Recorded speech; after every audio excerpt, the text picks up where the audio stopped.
the secret to surviving air travel? You walk around on the rug barefoot and make fists with your toes. How does that help you survive air travel when you're not even on a plane anymore? Or not even about to get on a plane?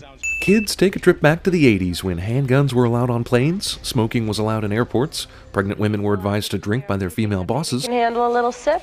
That baby's ready to tend bar. 14-year-old teenagers were allowed to work as limo drivers, and gas was f***ing 74 cents a gallon. That baby's ready to tend bar. Wait, what does that mean? Does it mean the baby's so close to being due it might as well be old enough to tend bar, like 21? Or does it mean that this pregnant lady drank so much during the last 9 months that the baby's already an alcoholic? The party.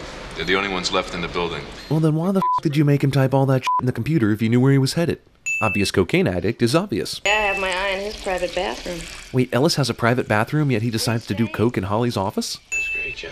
John McClane will now provide 50% of the movie's dialogue with himself. This asshole needs a flashbang to take out one security guard. This is the 1980s version of Control-Alt-Delete.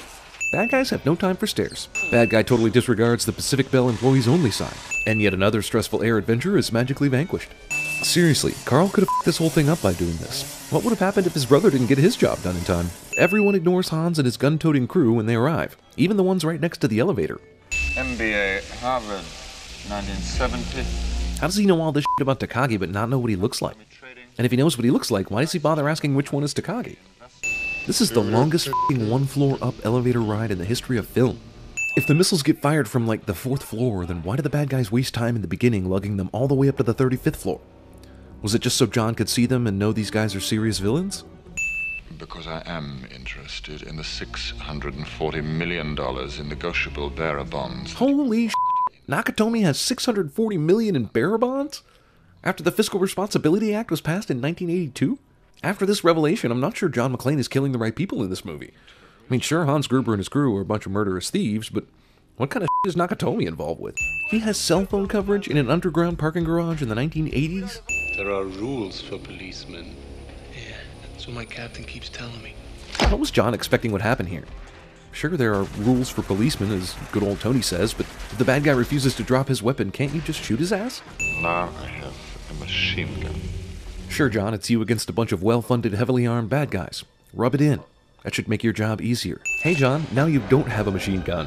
Ho ho ho. John's shirt is most definitely still pretty white while he's in the air ducts, but in the very next scene, the shirt has either changed color, or we skipped over some kind of mud wrestling-based deleted scene. Who's driving his car? Stevie Wonder? That's racist or something. Discount Huey Lewis. Notre Dame on top of USC. Well, there's your first big clue, Al. Notre Dame and USC playing on Christmas Eve in the 80s? I realize movie terrorists are dummies, but this is literally the least effective way to go about hitting your target with bullets. I thought I told all of you I want radio silence until further... I'm very sorry. Can you actually interrupt someone else on a two-way radio? Another orphan of a bankrupt culture who thinks he's John Wayne, Rambo, Marshall Dillon. Hans is probably right about all those pop culture heroes except Rambo. John McClane and Rambo had a falling out over money. Eat it, Harvey! In the world of local news, eat it is the worst insult imaginable. 3 down, 4 to go. Then don't waste time talking to me. Theo is not performing a task that requires him to stop what he's doing in order to talk. Holly makes an obvious look over to her family pictures. Hans sees the one that's face down and somehow doesn't feel the need to look at it. Going in? Man, that's crazy. There could be over 30 hostages in there for all we know. Instead of making a few simple phone calls that would clear up the situation, the LAPD, God bless them, decides to go with the kick-ass first and then figure out what's going on method. If Argyle can hear the bad guys on a regular old limousine CB, why aren't the cops smart enough to be listening to the bad guys as well, thereby finding out in advance what's in store for their sneaky breach team? Damn it, Uli! First a Nestle Crunch bar and now a Mars bar? How will we ever settle this war of the candy companies if you keep switching sides? It's panic fire. They can't see anything. They're shooting at the lights. If they were shooting at the lights, why couldn't they hit them at first? Those things are huge. Yeah, how in the world do we get into these glass doors if they're locked? I mean, we clearly need a blowtorch, right? The police have themselves an RV. This RV takes so long to drive to the tower that the bad guys can wheel a rocket launcher in place, even fumble with it a bit, assemble it, and then fire it before they get there. Oh my god, the quarterback is toast. Didn't you already break the glass before? These guys are professional. They're motivated. Is this how Ellis negotiates multi-million-dollar deals? How is Nakatomi not bankrupt? The material this suit is made from. Roy, you all right? Just trying to fire than a 1,000-year-old Twinkie. Why would McClane bother to give the play-by-play of his Twinkie meal over the radio? This isn't the kind of Coke that Ellis likes. Geez, how much did that bad guy pour into the glass? Like a quarter of the can? Bad guys are dicks to dicks. Did John give Hans a gun with bullets in it? Of course he didn't. He's John McClane. So now that he's got confirmation that this is Hans Gruber, why doesn't he blow him away right now? We're back in business. Or follow the bloody footprints out that exit door and shoot McClane in the head, maybe. The circuits that cannot be cut are cut automatically in response to a terrorist incident. Wait a minute, this whole plan relied on the FBI cutting the power? And they had no backup plan in case they didn't? And everyone who signed on to do this job with Hans was okay with that? They got the universal terrorist playbook and they're running it step by step. This is a party f***ing line. Not only would Powell not be allowed to tell touching stories about shooting children, he also wouldn't be allowed to tell McClane jack shit about what the FBI are doing. Also, why is Al disgusted with the FBI for this move? Does he know the terrorists are actually thieves and that they need the power to be turned off to open the safe? When did Carl go from, I'm gonna fill this guy with a hail of bullets as soon as possible because he killed my brother, to, but first I need to tell him how personal this is before I kill him? These guys have worse aim than f***ing stormtroopers. So, did someone get in the elevator, go to the 30th floor, and then explode when they got there? Oh, there is not a f***ing ambulance in this truck. It was filled with a bunch of dudes, remember? So this ambulance was supposedly going to fit 13 terrorists and $640 million in bearer bonds, and they were what? Going to smash through the security gates after they blew up the roof? Remember, Theo destroyed the computer that controlled the security gates. They were either going to have to smash through them or wait for someone to cut through them, and they didn't think anyone would notice the ambulance that somehow got there before the gates were closed? Also, department. Yippee-ki-yay, mother... Yeah, let's review the movie's most quotable line and have a laugh about it during this situation.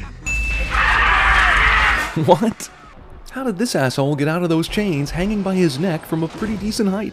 I would say Carl is Houdini, but Carl is clearly better than Houdini. Ah, main title. My mother-in-law's car, right? She's already mad at me because I'm not a dentist. You've been a cop for like 15 years or more. Not only is being mad you're not a dentist f***ing stupid and not worth your anxiety, it's also a 15-year-old issue. Also, John goes with this mother-in-law bullshit before just showing his I'm also a cop badge. Also, movie makes it seem like this guy is bad because he's giving McClane a ticket for parking here. But John McClane and his thinks he can park anywhere he goddamn please his ass. Boys and girls, this is called a pager, and for about 15 years they were f***ing vital communication tools, if you wanted to score wheat. The studio said, yes, we must keep all the elements of the original Die Hard in this sequel, right down to making it Christmas again. Regular Joes in Indiana won't be able to tell this is Die Hard without the Christmas. Thank you, Fred. Leonard Atkins is in a warmer clime with a story that grows hotter by the minute. A warmer clime? This reporter's posture and speaking cadence? Overwritten, overacted. That's the movie news difference. Your movie's primary villain is clearly not to be trifled with because he does his exercise naked. Also, the nudity is a choice, right? I mean, there's nothing inherent in the stretches and poses he's doing where nudity would actually make it better for his body, right? I'm trying to figure out if the movie just went with the nudity for their show the bad guy is creepy evidence, or if pre-famed William Sadler had a must-have nudity clause in his contract. Really, this is probably the most nudity-infused expositional scene in all of movie history. And oh look, this news is extremely helpful in showing us that Esperanza and Stewart had dealings with each other in the past. Their next news story, how to light up airport runways with fire when the power goes out. Could be helpful later, you never know. Seriously guys, don't f*** with the man who has the fastest remote control quick draw in the entire world. This guy means f***ing business, y'all. Stewart and his henchmen timed their hotel room exits to coincide with other bad guys walking in the same direction so that it would look cooler and look more menacing. Let's be honest, if you assholes coordinated your watches as you should have, then you'd have all come out of your rooms at once and not in this cinematically staggered manner. I like how these assholes are all in matching military-style jackets, marching in unison like soldiers, and each carrying similarly suspicious Christmas presents. Yet to them, they've planned the perfect cover, and it works. American Airlines. Of course, this movie would find a way to put Holly on a plane so she can be a damsel in distress again and give John proper motivation to die hard. Isn't technology wonderful? I zap any bastard that screws with me. This woman brings up technology merely as an excuse to pull out her taser on an airplane, which, yes, we'll figure into the plot later, and even in 1990, I can't believe she was allowed to have. Tried it on my little dog. Because I'm an asshole? F*** you, Granny. I mean, what the f***? McClane just happens to bump into the main bad guy early in the movie, because this action movie is the equivalent of your cousin's sloppy attempt at poetry, and Dulles is a huge airport. The odds these two would bump into each other are like lottery-winning levels. Well, you look really familiar to me. Let's just pause for a second, because just after this McClane-Stewart interaction inside the airport, we're going to cut to Stewart's men way outside the airport, taking over the nearby church they will use as their base for the entire movie. And my question is, why the f*** is Carl Stewart in the airport at all? I love how this tiny-ass church near the airport has a full-time night watchman, and that he's got all the snacks and drinks possible within an arm's reach. Where deposed General Ramon Esperanza has just arrived under heavy guard. There's no way this story would be this big of a deal and on the news constantly. We're checking our equipment. Any problems with the conduit line in your backyard? Movies will have you believe that people just accept any workers into a place even if they haven't called them or know of a problem. This is Buckwheat. The clubhouse is open. Terrorists using Lil Rascals' names as call signs. Apparently Dulles not only has a huge bank of modern-day phones in one area, but they also have old-timey phone booths still set up in another part of the airport for people who'd like to report on Al Capone's bootlegging trial. Also, these assholes who perfectly coordinated a hotel checkout march somehow still need an in-airport phone call to ensure all is well with their plan. Thankfully for this movie and intuition in general, John sees dude remove his secret earpiece and sees other dude kick a mysterious package closer to the first dude. I mean, is McClane the most observant motherfucker ever or what? Also, okay, so this movie, which is telling me all the bad guys were in the same hotel earlier, still has one bad guy suspiciously pass a package to another at the airport for some reason. Probably so McClane could see it, which was kind of them. John sees this asshole and later follows him into the baggage room. And if not for this huge leap in logic by John, after a hugely convenient I think that guy is suspicious moment, the rest of this movie couldn't happen. Got a key for this door? Yeah, why? Because I want you to open it up. McClane thinks that just by asking for a key, people should just hand that shit over. He looks annoyed he even has to pull out his badge for this. The bad guys can somehow hijack an entire airport from a remote location, but needed to put some sort of signal in the luggage area in order to tap into the control tower communications. You know, because this movie needed a quick action scene and a few crumbs of evidence for McClane to follow. McClane, regular cop, will now defeat this Special Forces ninja guy. This is a tag team? Yeah. You attack two bad guys at once. The probability is that the two bad guys will fight you at the same time. Your action movie one-liner is dumber than usual. Convenient abandoned cart of luggage is abandoned. Convenient abandoned mail bikes are mail bikes. Sure, he tackled the bad guy, but how many of these bags ultimately got lost? I'm guessing half of them. All you do is shove me back here into this cattle car. Somehow, Thornburg is just now being told to leave first class, even though this plane supposedly lands in 30 minutes or so. Also, the odds that this news guy from the first movie and McClane's wife, both of whom were LA natives last we saw them, would be on the exact same plane approaching DC is some fucking bullshit. Also, this is the first time they've noticed each other, even though they were probably in the same waiting area to get on the plane and likely passed each other during the boarding of the plane. I'm not allowed within 50 feet of him. 50 yards. So, by keeping me in this section, you are violating a court order. Actually, asshole, it would be in violation anywhere on this plane. Honestly, though, it's more of a violation of our suspension of disbelief than a restraining order. This is a crime scene. You gotta seal this area off, for Christ's sake. That's up to the captain. The only reason this movie is possible is because the cops at Dulles are the worst cops in human history. You fail me again, and the chamber won't be empty. Seriously, can someone explain that bad guy kills his henchmen because they failed him even if something completely unexpected came up movie trope? Is it to show that the guy is so determined and evil that he's determined to be evil? Yeah, I know who you are. You're the asshole that just broke 7 FAA and 5 District of Columbia regulations. But amazingly, McClane actually had to tell one of your cops to bring him here, despite breaking all of those rules. Also, overly biased against John, airport cop boss is overly biased against John.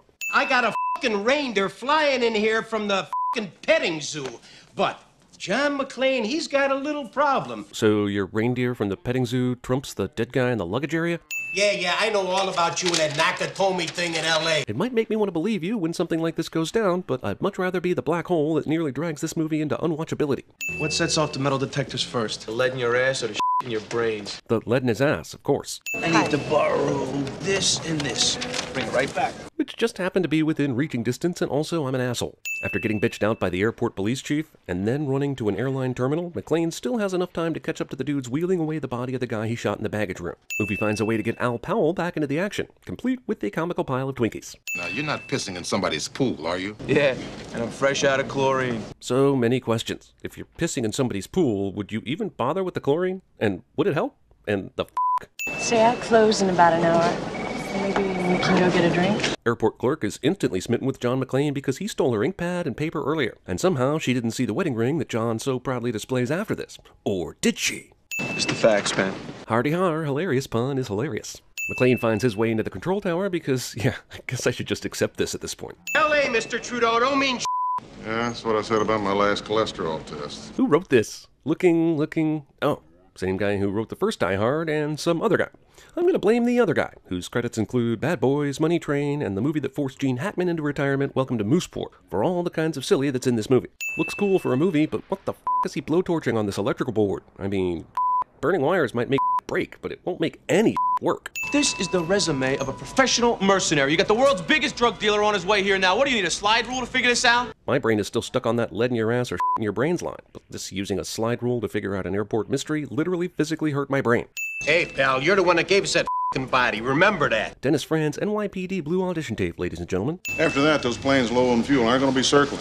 They're going to be dropping on the White House lawn. Great line, but Dulles is more than an hour outside of the D.C. metro area, so those planes will be dropping on Virginia and not much else. Foreign Military One.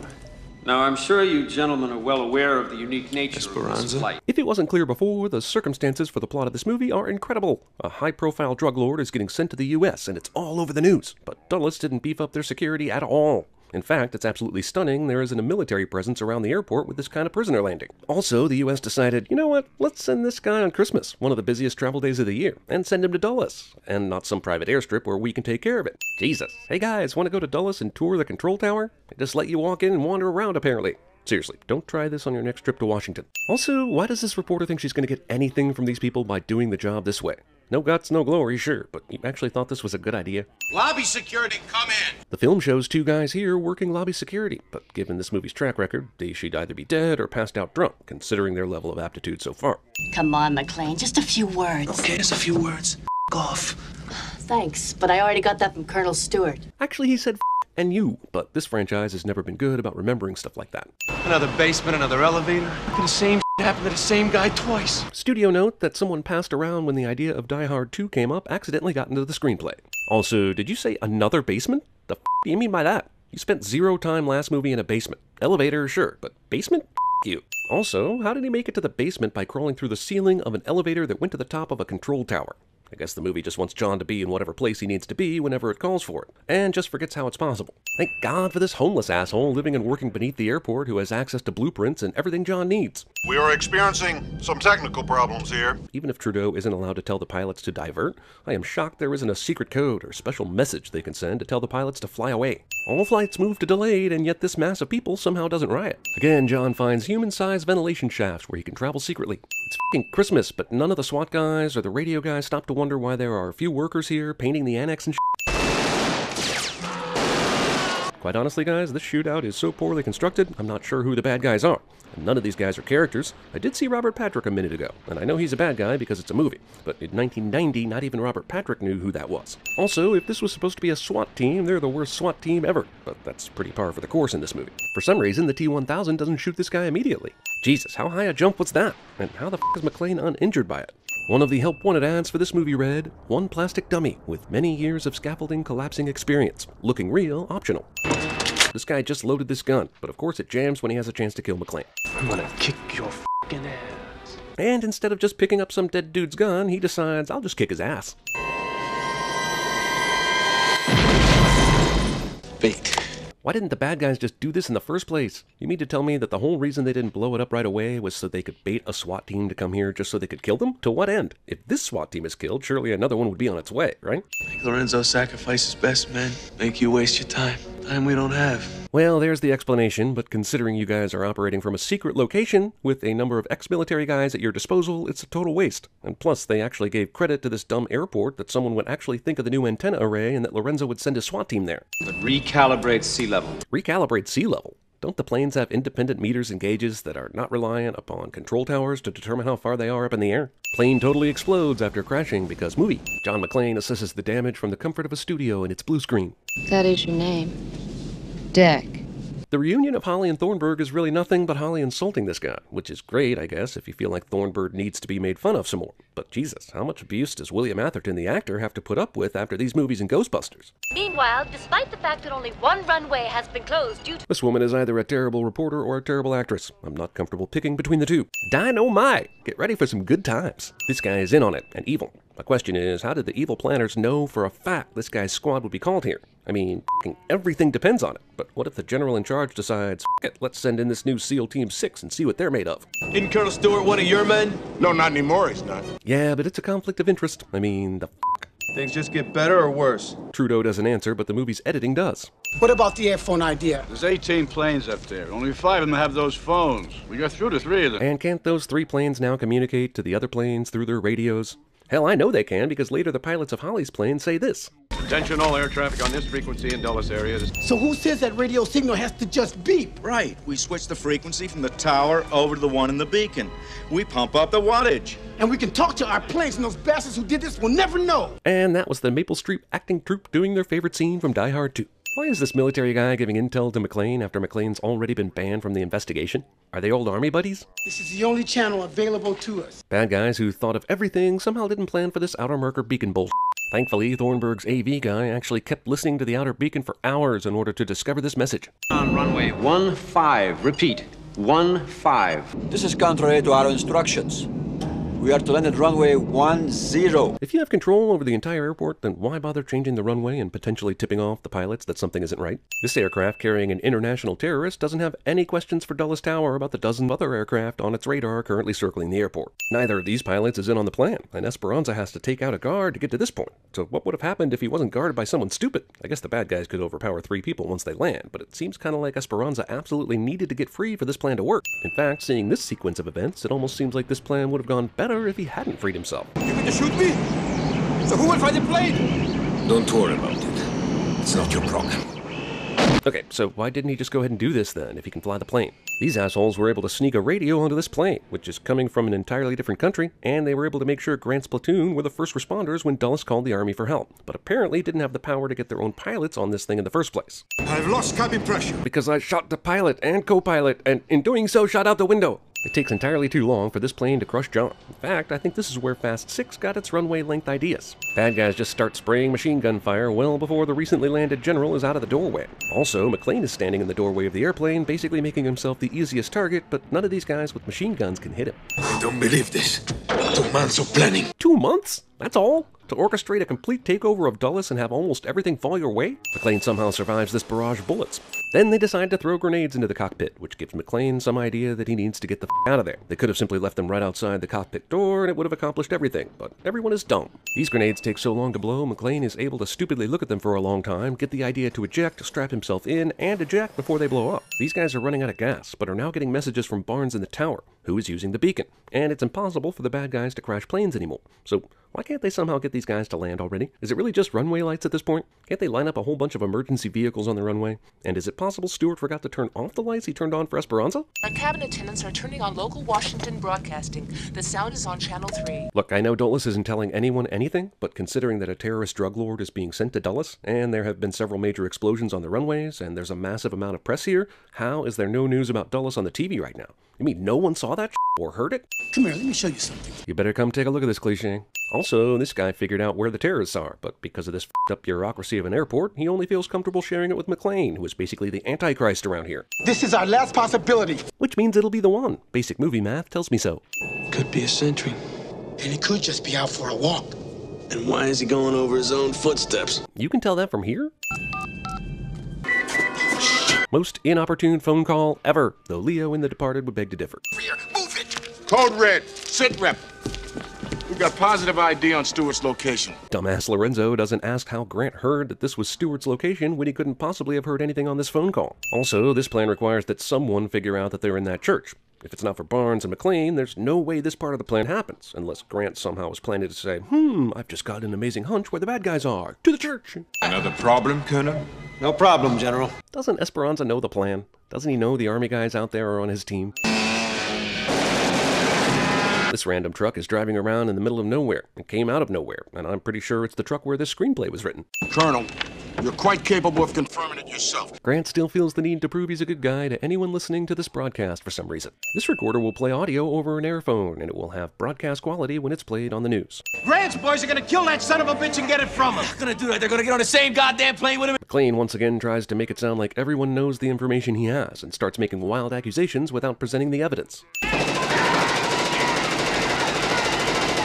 I'm adding 10 cents for this, because it may be the most reckless, stupid thing I've ever seen in a movie. McClane thinks that all the cops here will instantly recognize that he's shooting blanks and won't gun him down immediately for doing this. Simple English could have solved this problem. McClane goes with the ultra-dumb solution. By the way, it feels like this is exactly the reason why a news outfit wouldn't just broadcast Thornburg's message at the drop of a hat without figuring out the situation first. Lorenzo is able to drive this car immediately out of his parking spot, despite the fact that there are thousands of assholes escaping the airport right now. Hey! Coleman! Hi! I'm sorry, there's just simply no way your voice would carry over this mob scene. Premature celebration. Also, this is very interesting. Even though about 7 of their guys died, they filled every one of these seats in this getaway plane. Pretty goddamn unbelievable. What the f*** are you doing out on the wing of this plane? John would be excellent at cinema sins. You just get us in the air, General. You're the only man who can do it. But why? You got 20 people on this mission and nobody who could fly, just in case? McClane and Grant fight on top of a wing of a moving airplane, and I'm just sitting here pondering what a dick physics is in almost every situation except this one. Nothing on this plane tells the guy the fuel dump was released, or that he's losing massive amounts of fuel. Yippee-ki-yay, motherfucker. That is not how gas trails and fire work. It's your f***ing landing light! Just in time, I guess. The f***ing plane Holly was on decided to emergency land like 10 minutes ago, right? Look! Look! Okay! I see it! I see it! Luckily, this plane was headed straight for this very runway. I'm no flight expert, but 3 planes all landing on the same runway right after another one just landed and another one on fire seems like a bad idea to me. Holly is John McClane's Adrian, and apparently necessary because he did this in the first movie. Why does this keep happening to us? Oh, come on, it's only been 2 Christmases in a row. That's a small sample size. You get this parking ticket in front of my airport? Yeah. What the hell? Sure, you tore up the ticket, but the car was towed somewhere, and that's the worst part of it, right? 40 seconds of logos, which, if you adjust the inflation from 1995, is like 1 minute and 6 seconds of logos. Who the hell would want to blow up a department store? Did you ever see a woman miss a shoe sale? People are dead, but woman missing a shoe sale. Joke makes it all worth it. Walter. Yeah. I think you better take this. This is the mid-90s phone version of the "you better come take a look at this" cliche. Simon says Lieutenant McClane is to go to the corner of 138th Street and Amsterdam. What if he makes this call, but last night John McClane was killed in a freak gasoline fight accident? How does he heist then? Does he mutter and stammer, is there Lieutenant Smith there? And improvise? He's after the gold, after all, right? But toying with McClane is so important to his plan, and yet he didn't know before today that McClane had been suspended. So this dude planned 100 details down to the millimeter, but left McClane's involvement up to chance, which is some bull. Well, you better find out what rock he's under and kick it over. Holy that was super easy. 14 dump trucks stolen from a yard in Staten Island. Chekhov's 14 stolen dump trucks. Still betting your badge, Rick? Yeah, $69.91 every week. Holy expositionally convenient foreshadowing numbers. Hey, what was the lottery number last night? 467. Lottery number was 4667. Chances of winning this lottery almost negates it being a lottery, right? Half the cops in New York play their badges. And according to this lottery's weirdly diminutive number system, at least 100 cops are millionaires by now. We're gonna drop back to 128th Street. 10 blocks? Oh, come on, Bruce. We know you can live with at least 16 blocks. If we don't do it, this guy says he's gonna blow up another public place. Why me? What has he got to do with me? I have no idea. Police work cannot be this way. This movie is superbly shot, well-paced, and entertaining, but it's still a stupid script. He was dead 3 minutes ago, but sure, let's act like people are just honking at this racist bullshit and not acting on it. Uncle, you better come look at this. Inside 10 minutes, this movie has its second come take a look at this cliche. I know Simon wants to play with John McClane because of something, he's Hans Gruber's brother, but did he have to play a game this racist? And what if he dies? Then all the other games he set up explicitly for McClane later in the movie are gonna be played by, I don't know, Dave Bautista probably. Who sees that racist sign and thinks, I am definitely the guy to go defuse this and calm Harlem down by my lonesome? It is impossible that nobody on these steps has seen McClane and his kill me sign yet. What the hell was this cab doing this close to the curb, since obviously nobody was hailing it? Doesn't really matter. It's the most fortuitous cab that has ever existed in New York City. A nut who knows a lot about bombs. We found this in a playground. Professional. Very cool. Hold the f up, Drew Carey. You found that in a playground? What playground? Why is the finding of this device and its location immediately yada yada, just so we can show off what the bomb construction is? Oh, I figured it out. Also, why was anybody snooping around in a playground? And why was there explosive liquid there? Later on in the movie, John and Zeus will need to solve a water puzzle in a playground with a bomb in a briefcase, but the bomb arms itself once the case is open. Here, this is just a random briefcase with no purpose except to explain that the bad guys are using explosive liquid, and it serves as a way to get Zeus into the action later. Either one by itself, you got nothing. But mix them. Yeah, allow me to demonstrate in the middle of the captain's office this highly dangerous explosive. What I'm about to do is very unscientific, and I have no way of knowing what will happen, but we'll be very cool and explain how dangerous it is. Also, all he gets is a brief yelling. He's not suspended or written up or any kind of otherwise reprimanded for this dangerous stunt that could have killed someone. His own wife wants nothing to do with him, and he's about 2 steps shy of becoming a full-blown alcoholic. Jesus Why does Walter tell Simon this, even if it is to make him think that John isn't special? Does he think that Simon will drop his vendetta against McClane because of it? 72nd Street subway, payphone, 15 minutes, McClane and the Samaritan. Why does Simon need Zeus on this? If the whole thing is about getting revenge on McClane, what purpose can he serve in the grand scheme of things? If you're competent in the least, you found the briefcase. They found it in some playground, but I'm still waiting for someone to tell me how or why or what the clue was they solved, because I know none of that exists, and this fucking early warning bomb briefcase is some fucking plot-driven he conjured up out of thin air. Well, I'm not going anywhere. Simon says you gotta go. I'm wondering, would a police department really put a citizen in danger like this? Even if they thought a madman was going to bomb something if they didn't? Charlie, where'd you find that bomb? Chinatown. So the point of this is McClane's going to lie to Zeus about finding it in Harlem so that he'll agree to come along. But I'm still wondering why the bomb was found in Chinatown, since Simon has no plans to set up there, and why it was just lying around. This guy doesn't care about skin color, even if you do. Of all the things the Die Hard franchise didn't need, it's the racism angle. And also, why antagonize Zeus any further when you need him? He's working on a nice fat suspension.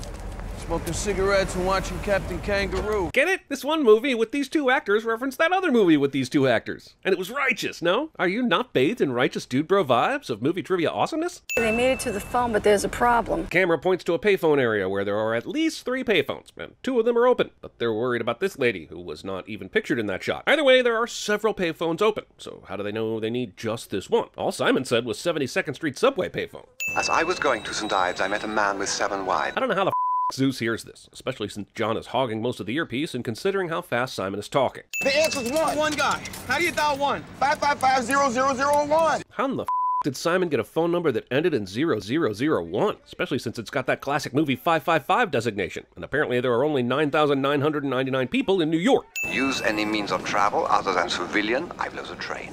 Attempt to evacuate the subway, I blow the train. Weird. He didn't say not to call other cops to board the 3 train and try to find the explosive. This is important, since Simon needs the bomb to explode close to Wall Street. If it blows up earlier, his plan is over. Having driven through New York City on a number of occasions, let me tell you that this move John just did is impossible, unless the cars know you're coming and make a perfect space for you to go through. I didn't say Park Drive, I said through the park. This is some classic New York City movie bull right here. They're trying to get to Wall Street, which is on the southern tip of Manhattan. John thinks the park is the fastest way south, but the south end of the park ends up at 59th Street, far from their destination. The amount of time saved here is negligible, especially since they started at 72nd Street, a mere 13 blocks away. This cab survived this and luckily doesn't kill anybody. I got 2 officers down at the corner of 14th Street and 9th Avenue. Need an ambulance, over. Was that honestly easier than just him calling his boss, who knows what's up, and asking for a fire truck? New Yorkers continue to be insanely helpful as McClane drives across streets with you traffic on them. Not only that, he's somehow going to time an ambulance exactly so that he can follow it all the way to 14th Street. You said Wall Street, we could have followed them all the way. Wrong!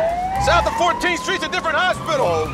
St. Luke's! John called an ambulance that A, would go as far as 14th Street, and B, would be summoned close to where they're currently driving. And he picked one that would be coming from Roosevelt Hospital because they were the closest. But he claims that the only ambulances that would go further would come from St. Luke's. But this is confusing, because St. Luke's and Roosevelt are the same hospital, unless he's talking about Mount Sinai St. Luke's, which is much further north. It makes no sense that they would go farther south than Roosevelt's ambulances. This is a bad idea! How are we even certain this is the same 3 train that has the bomb on it? Wouldn't there be multiple 3 trains running right now? This dude is so oblivious to his surroundings, he doesn't even see that Zeus nearly hit that truck and wasn't stopping for him. What? You don't like white people? Like, for real, this just isn't needed. Sure, a stupid asshole is going to get somewhat of a comeuppance after Zeus gives him the ride from hell, but it's like the screenwriters were writing a story about racism and decided to drop a Die Hard into the middle of it. I have to answer that phone. Just shut up and get him in the air! He goes on to answer the phone and not get shot, and that is nothing short of a f***ing miracle. The rules applied to both of you. You were not clear on that, man. You're moving the goalposts now. And yes, he has to set off the bomb in order for the rest of his plan to happen. But he's still moving the goalposts. This will be the second bomb to explode in New York on the same day, and yet everything will move along as normal, like this isn't a terrorist act. The idea that government buildings, schools, and other places aren't shut down after this is ludicrous. But they'll remain open for continued plot conflicts. You got a load of cuts and bruises, a couple concussions, some old guy's pacemaker stopped, and a pregnant girl's water broken, that's all. That's all? Not one person died? That's so unbelievable you might be living in the Matrix. The train got blown up onto the platform and took out columns, and oh, f*** you, here's 10 sins for this crap. What are the odds of us making it down here on time? Zip. Movie tells you what complete and utter nonsense it was that they made it, only to use it to show how smart McClane is in figuring out that the bomb was going to go off no matter what, sweeping that utter and total nonsense under the rug. The name Gruber mean anything to you, Lieutenant? Why did the FBI guys wait to reveal this? Is it so they could exposit to the audience and build up the dramatic tension? That thing in the building in L.A. I was there, but I was playing someone else. If you attempt to evacuate schools, the bomb will be detonated by radio. And gentlemen, someone will be watching. You just said there are over 1,400 schools in New York City. The fact that they believe you is grade A bullshit. Hook, line, and sinker. Jeremy Irons is such a terrific bad guy. Listen to that voice churn through hook, line, and sinker and tell me you wouldn't listen to this man read the phone book. But, yeah, I think even Simon is surprised that the entire NYPD decides to go searching for a bomb that will blow in 3 hours in one of the over 1,400 schools in New York. This feels like a situation where they'd call the principals and they'd get the entire staff at each school to search for something unusual, rather than dedicating 100% of their resources to an impossible search. Some resources could be used to figure out what the hell Simon might be planning other than setting off a bomb at a school, no? All calls will be coming through this switchboard. And I'm gonna marry Donald Trump. Movie makes me consider a world where Donald Trump marries Wanda Shepard, changing history to a degree that is so fantastic that I don't ever want to leave. Okay, so here's Matthias getting on one of the dump trucks, and here's Simon posing as a city engineer. But didn't Walsh just see these two guys' pictures in the FBI van? Because he was there during that scene. Or did they just show those pictures to McClane? Either way, it's massively sinful, and I won't have it. Look at this f***ing precision timing. I threw his little brother off the 32nd floor. You threw him? You dropped him at best, man. I'd argue Sweat played a part, and it was all an accident, but you definitely did not throw him. God damn. You couldn't walk that ramp? You had to hitch a ride? How lazy are you? Our alarms are sonic and seismic, two things which I'm afraid do not react well to explosions. This is exactly why it's nearly impossible to believe that areas of interest like the Federal Reserve aren't protected more in this movie after a bomb goes off near Wall Street. Hey, Captain, you want to come down here and take a look at this? You better come take a look at this cliche again. Wow, she must really love blood. Otherwise, this is needlessly messy, time-wasting, inefficient, and stupid. Sending the fact that no one saw or found this briefcase before now. Get the jugs. Multiple choice. Get the jugs is A, my high school's sexual pursuits, summed up in a succinct phrase. B, the name of a police undercover operation targeting fans of the Insane Clown Posse. C, the name of a spicy Albanian cola drink. Or D, the title of a series of X-rated Archie Comics fanfiction. You can't start over. Put my foot up your ass, you dumb motherfucker. You were gonna call me a weren't you? What were you gonna call me? Asshole! How's that? First off, movie and our characters in a time-sensitive task have time for this. Second off, I've always hated this exchange because John is clearly about to call Zeus a motherfucker.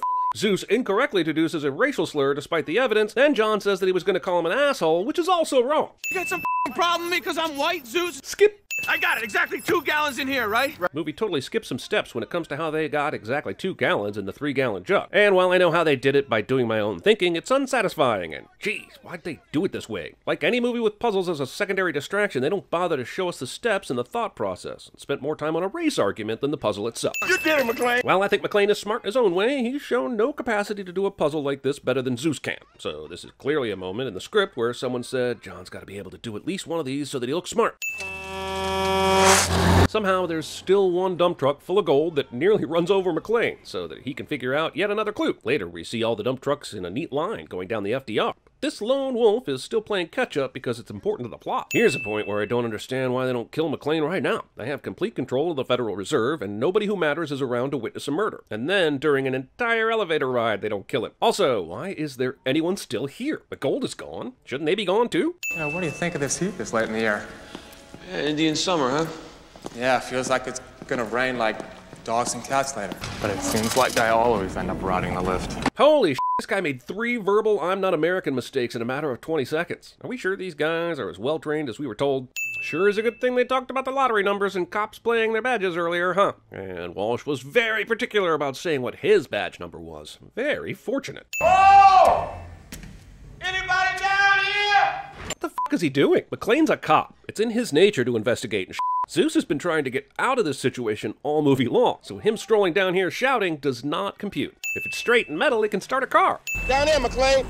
FDR. Check out the big eyesight on Zeus. Also, how are these trucks still in a place where they can see them? I know the traffic is bad today, but these trucks would be long gone. McClane almost got hit by one of those trucks 7 minutes ago in real time. In movie time, that's like 14 years. It's a Yugo. It's built for economy, not speed. You guys stole a f***ing Yugo in the epicenter of Wall Street. How were there no better options? What was a Yugo driver doing down there? Walter, they don't allow No dump trucks on the FDR! And yet the dump trucks are on the FDR. How did they get away with that? Did they pay somebody off? Did they kill some people? Who knows? It doesn't matter. Hi, it's Elvis Duran. You're on the air. What's up? First of all, I just want to tell you what a great show you got. Holy shit.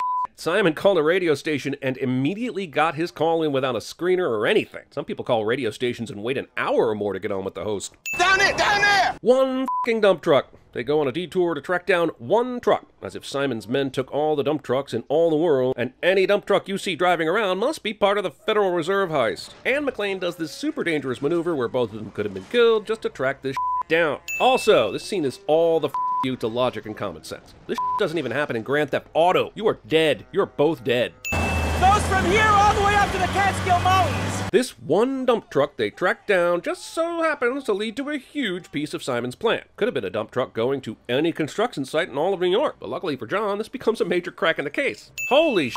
McClane kills these guys from behind before visually confirming they were part of Simon's crew. Like, this is f***ing murder, man. I'm pretty sure nobody called ahead of time to allow Zeus in the park, so I'm sure you can just walk into Yankee Stadium without a ticket and hang out while they prepare the field and why not? It's open for f***ing everybody. You want to pose nude with Derek Jeter? He's available for that noon to 2 on Tuesdays. This movie came out 10 days before his debut, but that's how dedicated he was to the fans. Movie massively glosses over how easy it is for German terrorists with a sniper rifle to get access to a VIP booth in Yankee Stadium on a non-game day. You gotta hear this! He f***ing got here fast. I thought he was going to call a cop, but he somehow found him in person and ran there in lightning fast time. Christ. This movie wants to be New York City as hell, but it also wishes geography wasn't a thing. Take a look at this. The janitor said this one was delivered this morning, about 10:30, right?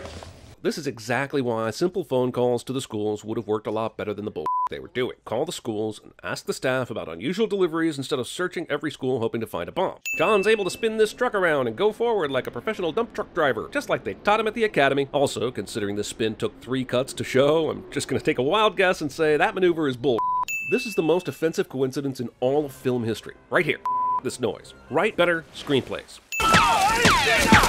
Where are these gunshots even coming from? I guess we're not supposed to think too deeply about it, but this seems to say that the bad guys followed Zeus and either decided to wait until this moment to start shooting, which means they are horrible shots, or they are shooting wildly from the road and are super undisciplined. A red sedan will now crash into the bad guy's truck, but in the next shot it will become a gray Buick, because editing is hard when you only have so many shots to work with. Why the hell didn't you tell me before? Of course he put the bomb up in that school. Why would he do that? Make sure he got your complete attention. First of all, yes. Why the f did Zeus not mention his nephews going to Chester A. Arthur Elementary, even if he didn't know he was the 21st president? Second of all, do we ever figure out completely why Simon wanted Zeus to participate in these games so much? There is no end game to that. Sure is awesome that the crazy traffic on this road manages to give McClane a huge amount of space to perform this maneuver without getting in the way. Also, after this, everybody keeps going, like it's nothing. Just a typical everyday traffic accident that nobody needs to slow down for. This guy is checking for stray students in the building, but takes the time to lock each classroom after half-assedly examining it for kids. This leads to kids being locked in here and nearly dying, but it's also a super inefficient way to check for stray kids, since time is of the essence. Even if you're on a mad dash to find a terrorist bomber guy, stopping your car on a busy bridge has got to be one of the most dick-headed things you can do, especially since there's no reason to do it, unless you know you're about to pull off some insane stunt.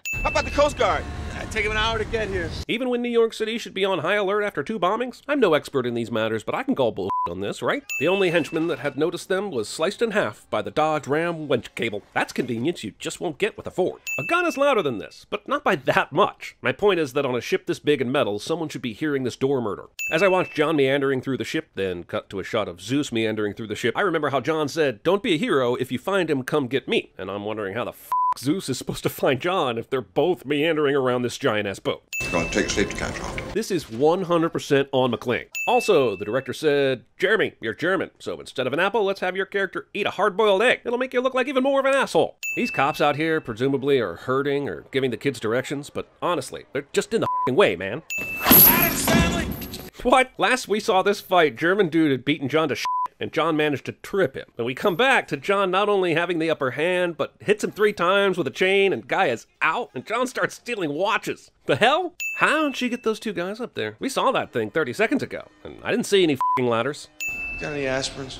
Again with the aspirins. I'm pretty sure McClane downed about 25 aspirins in this movie already. But now he gets Simon, who suffers from migraines and needs them, to throw a bottle important to the plot at John because, shrug. How about a splinter of that cable I slid down? That might work. A splinter from a cable is going to unlock some handcuffs. Sure, the idea that it could unlock these handcuffs almost makes me forget about the convenience of this splinter's availability. Surprised anybody could stay with you long enough to be married. Yeah, well, Cosmic Skip. You gotta love how McClane manages to do a bunch of random banging, gets just enough explosive to break Zeus's cuffs, and manages to break them without blowing up Zeus's hands. Zeus is only mildly hurt. Did I say there wouldn't be another survives this scene? I was lying. John notices this tiny writing on the bottom of the bottle that the movie itself needs to zoom and cut zoom for us to read. I swear I've never seen so much lucky shit in my life outside of a Harry Potter movie. It's further crazy that Simon bought his aspirin here of all places, I guess before he went to New York to carry out his plan, and that John knew that it was a truck stop in Quebec. This also opens up all sorts of jurisdictional arguments, like can the NYPD just fly into Canada to arrest or kill suspects? Oh, I think she pissed at you, McClane. Why the hell would they have brought this dude along on this bust? The explanation the movie wants to give is that time was of the essence, and this isn't ultimately even a police chopper, it's a medical chopper. But I still think the civilian with the gunshot wound gets left behind once they decide to use this chopper in a raid. Simon can't hit anything, despite being a highly trained soldier. Does anybody in a helicopter ever hit anything? Simon has him. He has him. But instead, he waits while John figures out a solution, continues to wait while John says, "Say hello to your brother." And I've never seen a villain more deserving of death because of his procrastination. Since we find out all these people were recruited to do some pretty serious hacking, would this guy really be in a library doing this? The idea that he wouldn't have a setup at his house with 17 different VPNs pinging off each other is ludicrous. If they watched hackers, they'd save time. There's a formula to it. A very simple formula! What about my account? Delivering. And this guy doesn't have any headphones or earbud, so he's having this conversation with Maggie Q in a public place through computer speakers? You have a sexy voice. Is there anything else I can do for you? To you? Hacker charm. The cinematographer swore they had enough computer footage at the beginning of the movie, but the director insisted, "I'm starving, and the only thing that can satisfy this appetite is more keyboard." This will be another of these computer movies showing that by hitting a couple keys and enter, you can control whatever the f you want. Not saying this can't be done, but I am saying they never show us enough to make me believe it can be done.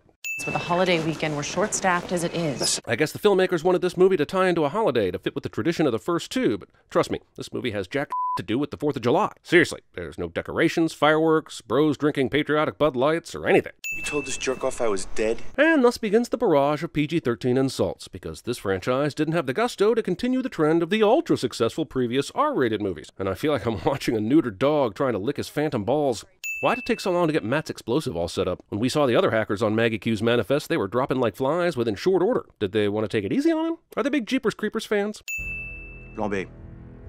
Damn, guys, how long do you give a dude to hit the delete button? You just armed the like 20 seconds ago, and you have no clue that McClane is showing up at the front door. The limited edition.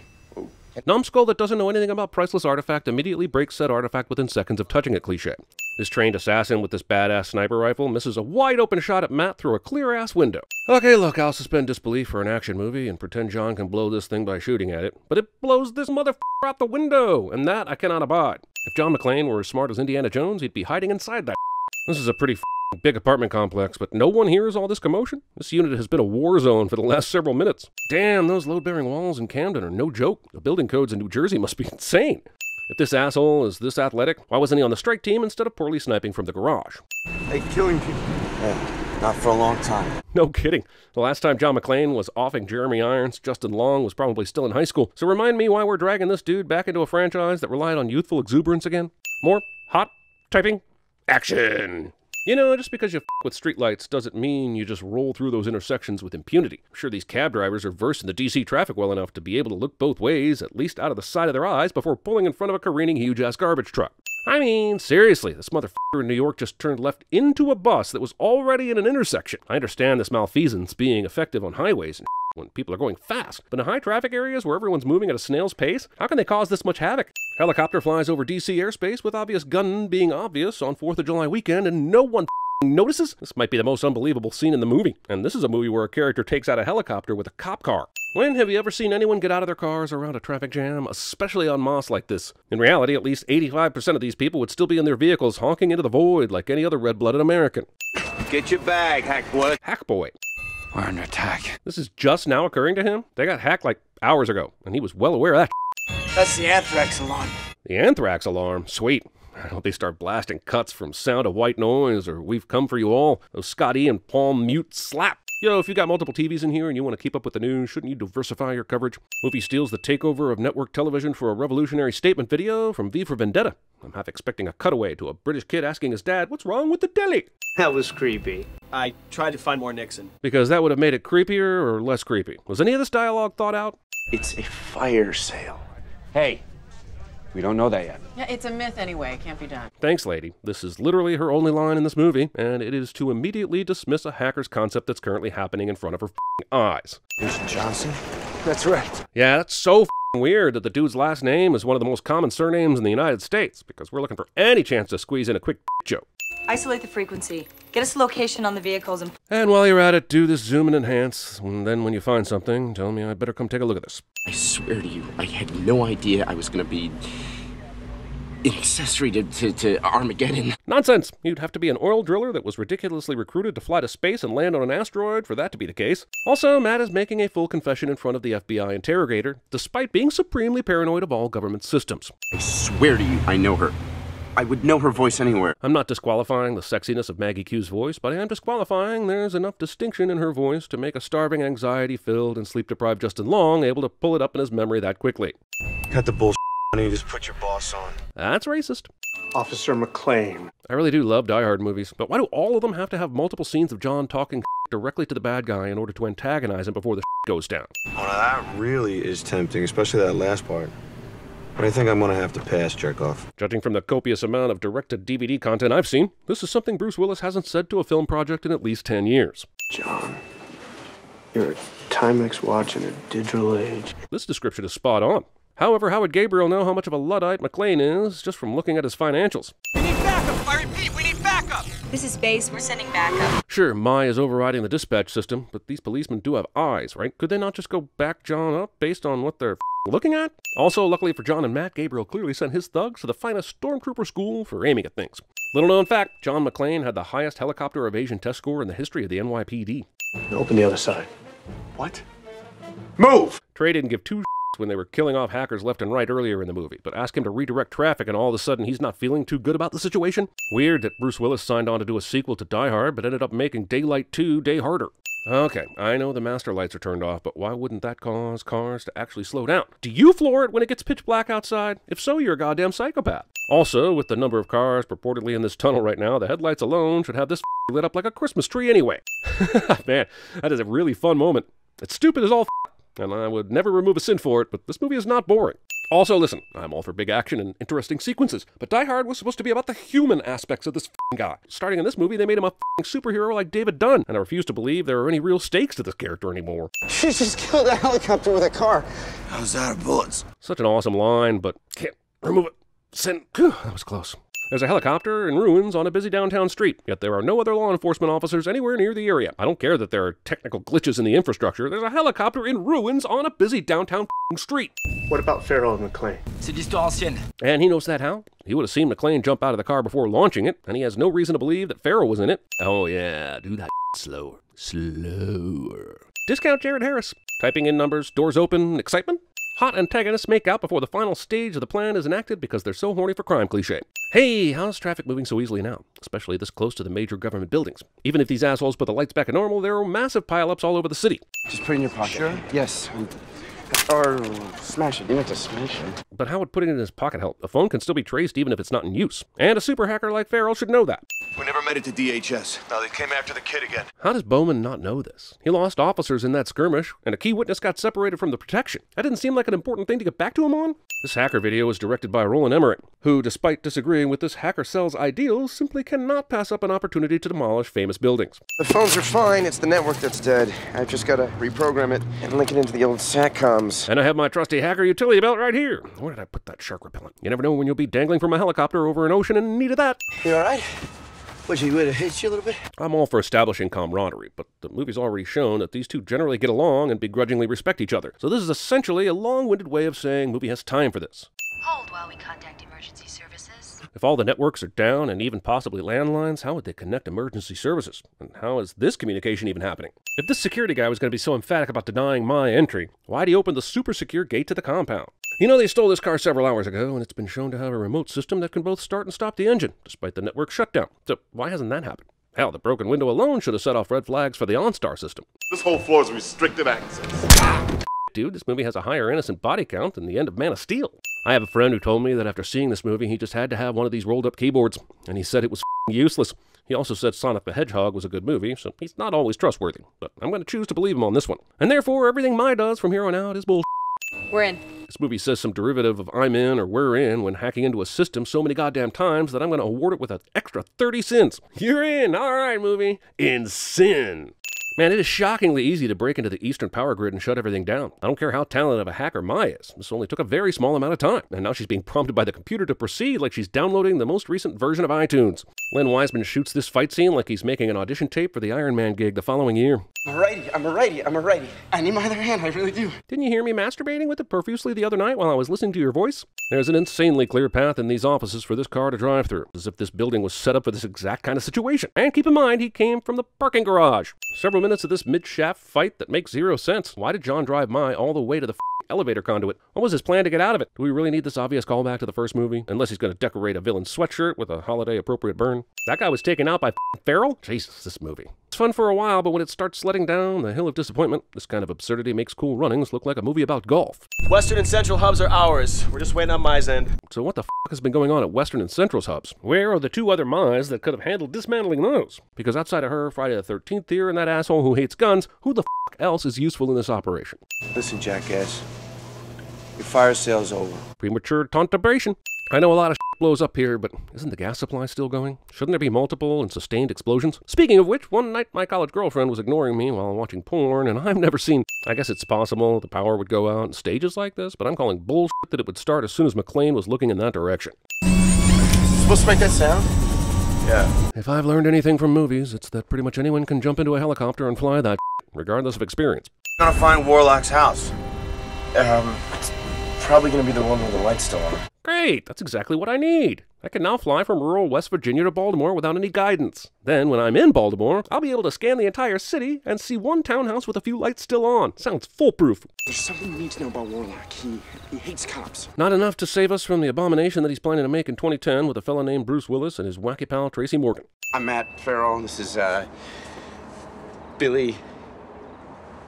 We're friends from Space Camp. Why doesn't he just say, and this is John? Hiding that he's a cop makes sense, but hiding his first name does not. I can't see too good. Is that a young bearded Han Solo? Motherfucker walks up in here mispronouncing Han's name like he's Lando f***ing Calrissian. Where'd they be chilling towers? That's what I thought. Oh. What's a chilling tower? Good thing John is as anti-tech as Will Smith in iRobot, so that we can continue some sophomoric exposition about highfalutin technobabble. I got a red flag over here. Someone's hacking into Woodlawn. But Warlock had already done that before they showed up, so why is Trey just catching this now? Frederick Kaludis. Let's have a look at him. Fat bastard. Does Freddy seriously not have enough security at his command center that the evil assholes can't track his server this easily? I know these guys are good and all, but Warlock is supposed to be equally good, until the plot demands he isn't. Lucy, hang up the phone. Please, John. I'm trying to have a conversation. I love Timothy Olyphant, but he John Travolta so hard here that I'm kind of expecting this scene to have been written by Quentin Tarantino. His name is John McClane. He's a New York City cop. We'll find him. But couldn't Lucy just give him McClane's number? That's the normal thing that would happen in this situation, right? Jesus, the amount of cars and shit that McClane has stolen within a 24-hour time frame has got to add up to over 60 years worth of prison. I wouldn't bet on you either, so I figure I'd lend a hand. Also, your daughter is super hot, so really curious if I have a chance with making something happen there. This bitch is a handful. You know what else is a handful? The amount of times strong women are called bitches in this movie. And it's not like it was a product of its time or anything. This was 2007. Freedom Writers came out that same year, and I don't remember any bitches in that. Trey, Gabriel wants to see you. So that time already? Trey makes it so obvious that everyone else in the truck is about to get murdered that I'm shocked the other four aren't bum-rushing no-name henchmen immediately. And that would have made this scene a lot more interesting and a lot less... Why are all these buildings so easy to break into? The digital security that Gabriel's trying to upend. Get some guards on the vulnerable physical entries. And what's Woodlawn? It's a fail-safe. We built after 9/11 to back up all financial information. But they wouldn't make the head of cybercrimes aware of this? I mean, he would be the most obvious person to put in charge of it, right? Also, this is treated like some kind of big reveal, and I have to ask, why? Maybe it's the fault of the script, but we always knew Gabriel was up to something, probably involving financials, so this isn't a big surprise. And making it some sort of Area 51 type secret base adds nothing to the proceedings. I'm starting to realize the fact that this movie works at all is a miracle. You two geniuses Stay out of my way. But they just gave you vital information about the Woodlawn site, and what it does, and all the stuff and the things. So why would you shun these sources of secret knowledge? Why, Brother of Hobbs? Why? Don't move! These buttholes have been super trigger happy all f***ing movie, but the one time the henchman has them dead to rights, he pulls a stick-em-up routine instead of plugging John and Matt. Don't move now. I'll send a doctor. Wait, McClane didn't kill this guy? He's already mowed down many people he probably didn't have to. So this sudden grasp at sympathy the movie is trying to get us to with McClane is total bullshit. I don't care that he kills people. He's been killing people since 1988. We've all learned to love him regardless. I am doing the country a favor. Dude, you just said that you weren't the bad guy, but obviously only bad guys exposit their plans before the final act, so you see my problem here, right? Lucy McClane. I thought your name was Gennaro. Lucy Gennaro? Not today. Lucy changes her last name as frequently as Ramona Flowers changes her hair color. Still, Spider-Boy! Given the climate in here and the lame quips, I can't help but think of this scene as way too close a relative of Mr. Freeze's entrance in Batman and Robin. Oh good, the FBI is on its way. They've been so helpful this entire movie. Dixon. Why didn't they ask Farrell to do this when they were at Woodlawn instead of having Trey waste his time with it? The hell is up with all this destruction? Butch just said he was on a major highway, so why is he hitting all these parked cars on the side of the road? And why are there parked cars on the side of a major highway? You are authorized to engage and destroy.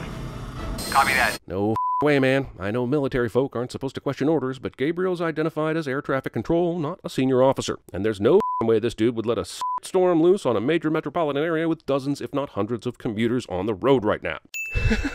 This somehow ends up being the most ridiculous shot of this sequence, and this is taking into consideration the upcoming shot of John McClane jumping onto a fighter jet. Instead of screaming into the void about this pilot being an asshole, why can't McClane use the same trick he did to call Bowman just a few seconds ago and tell him to call off the strike? Wait, after all that, the van is still within immediate sight distance? Holy it's not like he just jumped out of the bushes or anything. This was looking right at McClane before he got shot to hell. Mary Elizabeth Winstead is so badass in this movie, it's unfortunate she's not in it more, and that when she is, the majority of the time, she's being used as a punching bag. I'm gonna kill him and your daughter, and I would love for you to see that. Yes, no need to off the guy who poses an actual threat to this operation. We want to make him suffer. Matthew Farrell is a crack shot because movie. Oh, I guess he really does love his daughter. I always thought that was just a rumor. Is he okay? I died shock on the way to the hospital. Or maybe he'll need extensive therapy to cope with the fact that he just brutally murdered somebody. But sure, let's crack some jokes at his expense. Hospital. Thank God John told this paramedic to take him to the hospital. Otherwise, they'd end up at Joe's Crab Shack or something, while he bleeds out from multiple gunshot wounds. Since when are Moscow and Cairo ever basically the same temperature? Like, one is a desert city near the equator and the other is f***ing Moscow. Also, exposition by news broadcast is the new reading. Meanwhile, in Moscow, where it's a balmy Cairo-like 24 degrees Celsius, oh cool, Bruce Willis is in this. Does this look like a man who's about to go on vacation? Again, how did John's cop buddy get this information about the arrest and even know it was John's kid without somebody from the government telling them? And then wouldn't they also tell them, hey, they're working undercover, so don't go over to Moscow and blow that shit by getting involved? This is the stupidest piece of paper ever. So John wrote down his son's name with question marks? Is he unsure of his son's name? And he has the arrest report, but he doesn't know what precinct his son is at, or which district he was arrested in, or what the charges are? Oh, it's murder. Better draw a box around that so I make sure to remember. Also, he draws hearts and happy f***ing jack-o'-lanterns. Oh, and look at this cliche coffee stain that couldn't be more perfectly fake. And don't forget, money. Garden Ring is bad. Always traffic. Always traffic. Got it. Always traffic at the Garden Ring. I can't imagine that'll come into play, though, so you could have just said it once. All right, all right. This Russian dude is a terrible Argyle substitute. When John gets out of the car, his cab is in the far left lane and there aren't any trees over here on the right. But then in the next shot, his cab is magically in the center lane and there are trees all around on that right side. Where'd the other 9 lanes of traffic go? Also, this just gets out of his car and leaves it unattended, and so does that woman. This will definitely not help the situation, people. Well, they can't be all that worried about security if they're going to march these important criminals right through the angry mob. This vehicle is much too large and heavy to have the kind of pep and acceleration it needs to actually be involved in this chase scene. The spin move by McClane is just flat out moronic, but then this is the icing on the cake of stupid. Do you think I understand a word you say? McClane thinks the angry motorist should know he doesn't speak Russian just by looking at him. Random zoom shot to make the car chase more exciting. Everything about this bridge changes before McClane decides to crash down below. The bridge in this shot has metal guardrails. Suddenly, McClane looks to his right and the barrier is glass with steel frames, and then there's a whole street that wasn't there before. Back to the old rails here. Now the bridge looks like it has an entirely new barrier and a place where pedestrians can walk. Now McClane breaks through the glass barrier, which is apparently his only obstacle to getting down to the street below. Also, the glass breaks twice. Terribly convenient traffic jam, complete with giant truck for easy landing. McClane drives into a truck full of gravel and over cars without stalling or ever getting stuck. Then he kills more motorists by smashing all the cars in sight. This SUV apparently can smash into an armored truck and significantly alter its path. Father and son stare down made possible through slow motion. Why is the objects in mirror are closer than they appear warning in English? Seriously? This van, which was pushed for hundreds of feet with its tires burning and smoking the whole way, can now drive as though nothing happened. This is what the Bible had in mind when David beat Goliath, only the Bible story is way more believable. This truck is being driven by no one. All the bad guys survived the crash that was certain death. John McClane. Oh hey, it's that guy. I'm on vacation. Wait, no you're not. You came to find out why your son was in Russian jail. You nearly cried about it. See ya, that guy.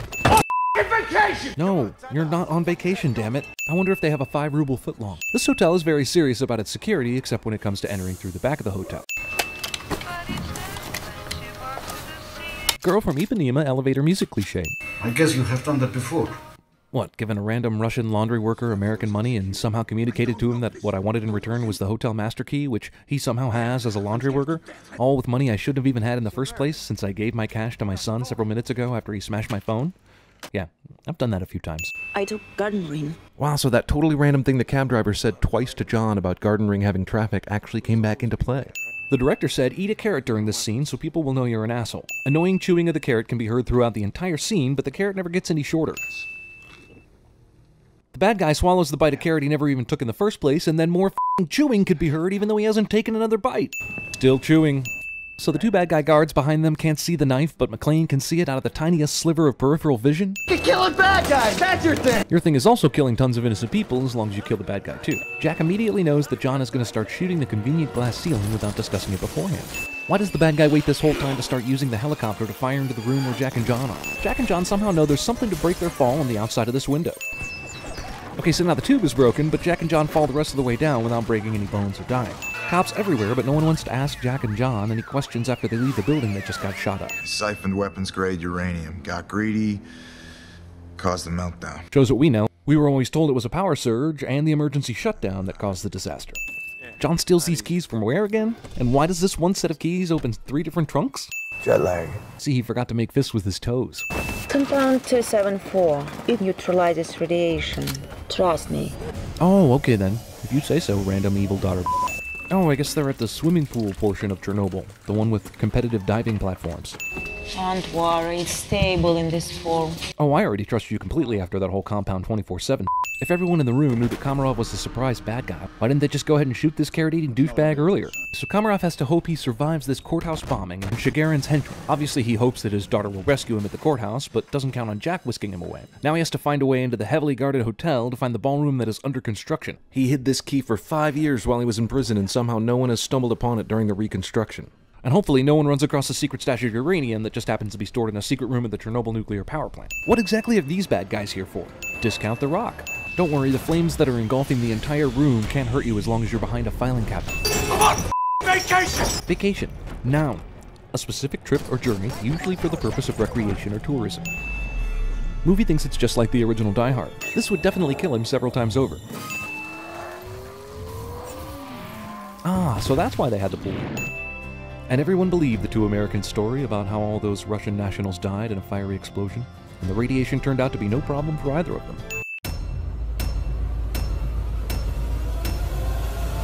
To infinity and beyond!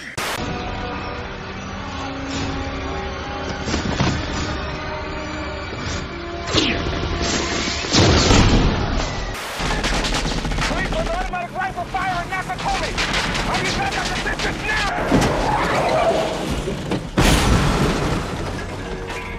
Did I do that? That's the last time, Bender. That's the last time you ever make me look bad in front of those kids. Do you hear me? I make $31,000 a year, and I've got a home, and I'm not about to throw it away on some punk like you. Forget it, Venkman. You had your chance to cooperate, but you thought it'd be more fun to insult me. Well, now it is my turn, wise ass. There will be no foolish wand-waving or silly incantations in this class.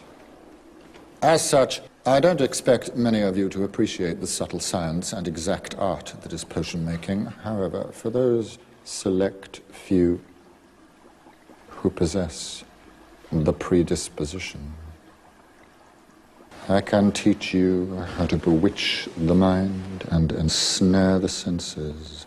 This is my father's fucking watch. Any idea what he had to go through to get me that much?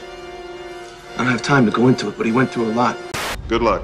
I just want to tell you both, good luck. We're all counting on you.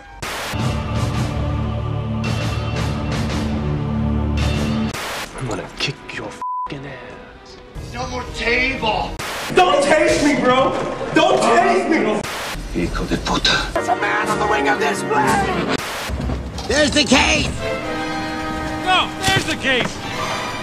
You take that one, we'll take this one. Jim never has a second cup of coffee at home. This business will get out of control. It'll get out of control and we'll be lucky to live through it. Jack, next time you get a bright idea, just put it in a memo. Stratogale, April 23rd, 57. Cape caught in a jet turbine. Knock it! Get him up! Freeze! I'm just getting a drink. I want to play a game. Name the killer in Halloween. He caused $300 damage to my car, you son of a bitch. You told this jerk off I was dead? You actually said that? It's Gideon. I just can't. I gave it a cold. I gave it a virus. You are done! No more table! Collect the hard drive, start sweeping them. Don't let him give you about your ponytail either. What you doing with all this gun, man? I want you to get back. You changed, man. Are we ready? Transportation hubs are prepped and set. Don't worry, though. We're gonna have plenty of time to get to know each other when I come visit you in prison. See, I've got my whole defense planned out. I'm gonna blame the movies. This city property. No trespassing. Here I am, stuck in the middle with you. Yes, I'm stuck in the middle.